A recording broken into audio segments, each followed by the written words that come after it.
वैज्ञानिक रूप से जो विज्ञान कहता है 5 लेयर है। पहला है अन्नमय कोश, जो खाना खाते हैं, माँ ने जो खाना खाया उससे हमारा शरीर बना है, उसको कहते हैं अन्नमय कोश। जो हमारी माँ ने खाया उसके बाद हम खा रहे हैं, ये बॉडी, ये जो दिख रही है बाहरी लेयर इसकी, ये फूड से बना है, भोजन से बना है, अन्नमय कोश। और दूसरा है, सूक्ष्म हो जाएगा, सूक्ष्म होगा थोड़ा सूक्ष्म, वो बोलते हैं प्राणमय कोश,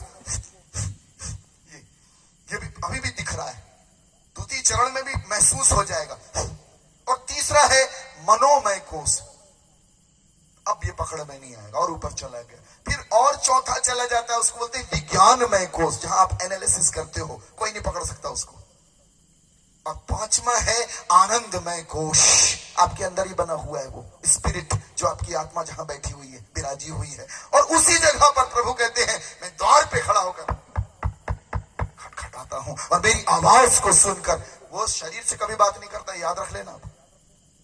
और इसीलिए आपको उसके पास जाना होता है एकांत में, शांत में, और वहां पर वो आपसे, द्वार पे खड़ा होकर खटखटाता हूं, कोई भी मनुष्य मेरी आवाज को सुनकर द्वार खोलेगा, मैं भीतर आऊंगा उसके साथ। क्या करूंगा? भोजन, संगति, फेलोशिप, जो मेरा है उसको दूंगा, उसका जो मैं ले लूंगा। इसको फेलोशिप बोलते हैं, इसको संगति बोलते हैं। किसी ब्रह्मांड के किसी भी व्यक्ति में इतनी पावर नहीं हुई ये बात बोल दे कि मैं द्वार पे खड़ा होकर खटखटा रहा हूं, अंदर आऊंगा, भोजन करूंगा, संगति करूंगा, क्योंकि उसके पास राइट है, अधिकार है, वो आपका सृजनहार है। Hallelujah, hallelujah. आदि में शब्द था, शब्दो धरती, शब्दो आकाश, शब्दो शब्द होया प्रकाश, शब्द ही ताला, शब्द ही कुंजी, शब्द ही जगत रमाया, शब्द ही से परचा भया, शब्द ही शब्द समाया, शब्द कही सो पंथ चलावे, बिना शब्द नहीं मार्ग पावे, शब्द गुरु और शब्द गुरु राई, बिना शब्द नहीं जीव मुक्ताई। आदि में क्या था? शब्द, और शब्द देहधारी हुआ, मनुष्य जैसा बन गया, रूप धारण कर लिया। और जब हमारे बीच में आया, हमारे बीच में उसने डेरा किया, अनुग्रह से और सत्य से परिपूर्ण होकर, सच्चाई को कोई भी इंसान जान नहीं सकता प्रियो। To know the truth it is very difficult. सच को, ये छोटे छोटे सच जो हमारे पास है, उस बड़ी सच की छाया मात्र है। उस विराट सत्य को कोई नहीं जान सकता, देख ही नहीं सकता। मूसा ने कहा प्रभु हे सत्य, मैं तुझे देखना चाहता हूं। तो सत्य ने कहा मेरे को देखने के बाद कोई बचता नहीं, भस्म हो जाता है, मर जाएगा तू। हाँ, और वही सत्य जब मांस रूपी धारण करके इंसान बना, और जितनों ने उसको देखा उनका पुराना मनुष्य मर गया। जब कहीं ने देखा खत्म, खत्म हो गया, नष्ट, पुराना जीवन नष्ट। और वचन कहता है जितनों ने उसकी संगति की, उस पर विश्वास किया, उसने उन्हें अपनी संतान बनने का अवसर दिया। अपने समान थोड़ा सा तो तुम्हारे अंदर भी आ जाएगा।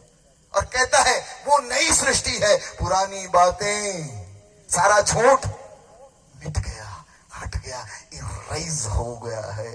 Hallelujah, hallelujah. बोले प्रभु यीशु महाराज की। जब वो सत्य इस धरती पर आया, जितनों ने उसको देखा उनके साथ अद्भुत अद्भुत घटनाएं घटी, रूपांतरण हुए हैं, सहज रूपांतरण और बदलाव घटित हो गए। आप में से प्रत्येक के जीवन में वो रूपांतरण घटित हुआ होगा, मेरा विश्वास है।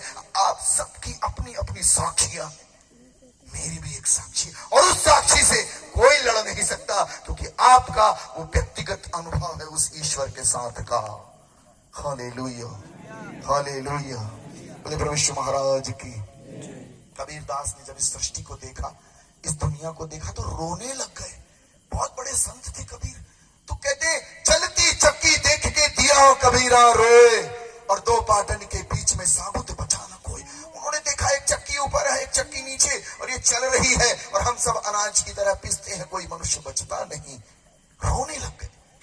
और तत्क्षण कबीर को कुछ दिव्य दृष्टि दिखी, तो कहते हैं चक्की चक्की सब कहे, कीली कहे न कोई, और जो कीली से लग रहे थे बाल न बाका होए। दिव्य दृष्टि दिखी, यशायाह को दिखी, गौतम बुद्ध को भी दिखी है।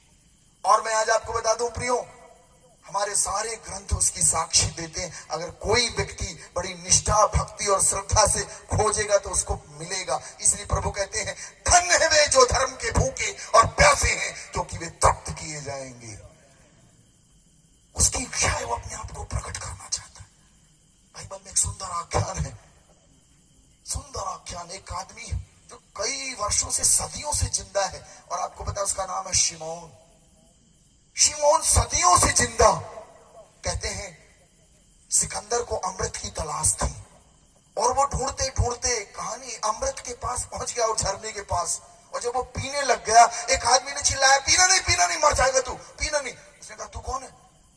बोले देख मेरी हालत, मैंने इसको पिया था, मैंने इसको पी लिया था, अब मैं मरना चाहता हूं। मेरे हाथ पैर गल गए हैं, मेरे हाथ पैर गल गए, उंगलियां गल गई, आंखें गल गई, मैं मर ही नहीं रहा हूं, मैं मरना चाहता हूं।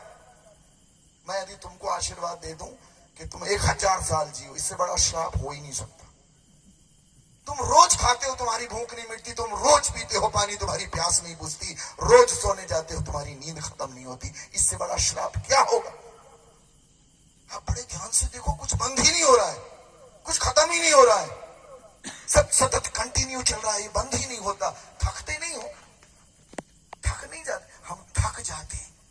आप इमेजिन करो, शिमोन, उसको वरदान है कि जब तक उस मुक्ति नाथ का दर्शन नहीं कर लेगा, उसकी मृत्यु नहीं होगी। ये श्राप है, श्राप।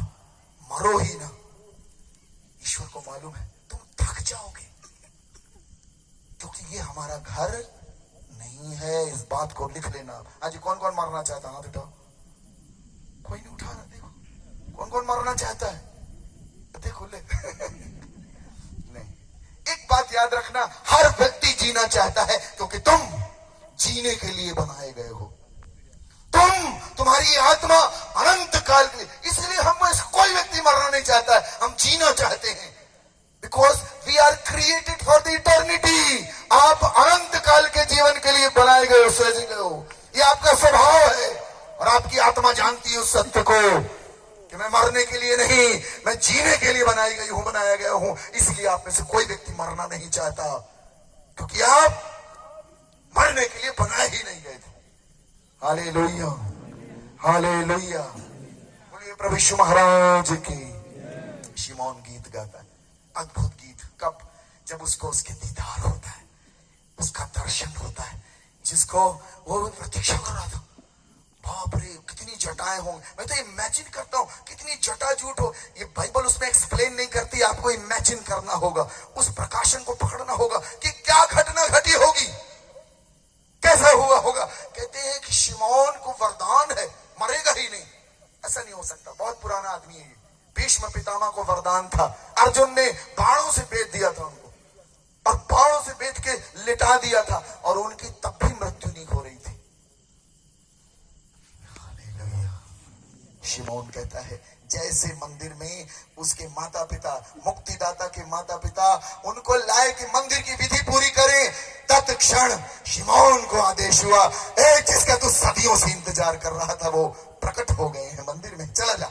वो चाहता है भागते हुए। इमेजिन करो क्या आनंद, क्या खुशी, क्या उसके हृदय में आतिशबाजियां होती होंगी। दौड़ता है, भागता है, और भाग के मंदिर के अंदर घुसता है, और तत्क्षण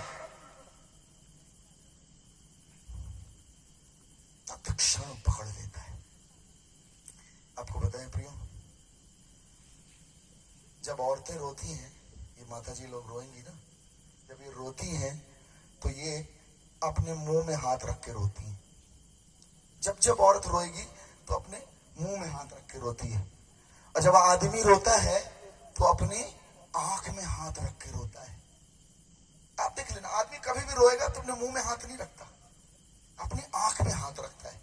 आज घर में जाना और रो के देखना, रो के देख लेना। औरत अपने मुंह में हाथ रखती है और आदमी अपनी आंख में हाथ रखता है। ये कुदरत बताती है कि स्त्री के सारे पाप उसकी जुबान से होते हैं, और पुरुष के सारे पाप उसकी आंख से होते हैं। Hallelujah, hallelujah. औरत कितना बोलती, मैं सुन रहा था, तो कार में आ रहे थे, हम बहुत परेशान हैं, हमारी प्रार्थना, हमारी पत्नी भाग गई है, हमको छोड़ के भाग गई, हम रो रहे हैं। अब वो वहां से चिल्लाती होगी लड़ा उसको फोन लगा के। अब बेचारा अपने आंख में हाथ रख के रो रहा, मैं कहां से देख लिया था इसको, जब से देखा था पागल हो गया, पागल ही कर दिया।